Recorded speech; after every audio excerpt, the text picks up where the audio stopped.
Well, hello everyone. My name is Queen Mab, not my real name, but I don't want my students to find this, so I try to keep my name somewhat secret, although it's probably not anymore. And I am going to try video blogging or vlogging. Gosh, if that word doesn't want to make you throw up in your mouth, I don't know what word will.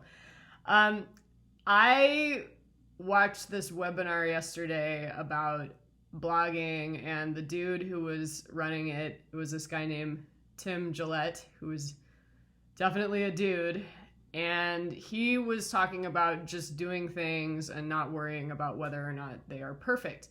And that was interesting for me because my strategy has always been to wait until I have something like really perfected and polished before I put it onto the internet for people to see. And as a result, I don't put things out there very often. You know, if I was going to video blog before last night's webinar, I would have made sure that I had, lights and a backdrop and all these kinds of things.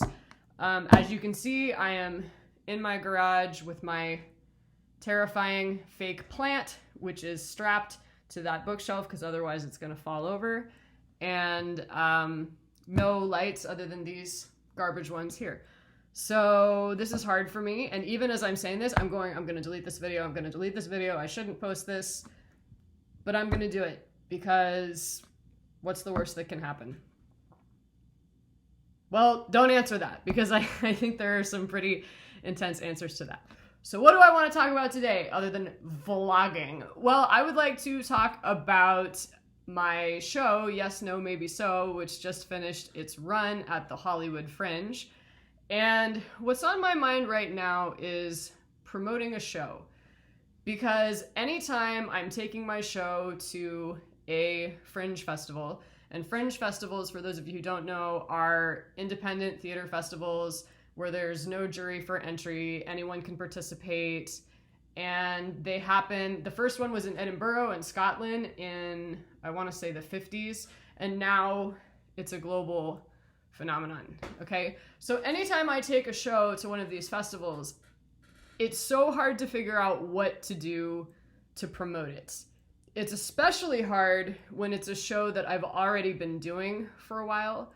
And now in these times of COVID, when the show that I've done has been streamed a number of times, it's even more difficult because all of the people that I know are going to tune in and stream it have already seen it, okay? So I'm going in ostensibly to acquire a new audience, but then we've got the Delta variant going on. So, most of the people who came to see it were other festival participants, and many of them had already streamed the show.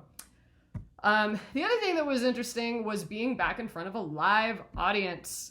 Oh, wow. I've done Yes, No, Maybe So. This was, God, how many times have I done it? 5 times total. And the first 2 times, it was for a purely virtual audience. So I had no idea what people were laughing at. I had no idea when the energy was getting low, none of that. And plus, I could plow through my show in 75 minutes, but now I have to stop for laughter, so now it's even longer. So I probably have to make some cuts, which I'm really looking forward to, by the way. And what else was I going to tell you? Oh, I was going to show you my really terrifying sign that I bought, because one of my plans was that I was going to stand on the street corner and play my pandero, Brazilian tambourine, and busk. But there just weren't enough people around to do it. So I had this really horrifying sign made. That's not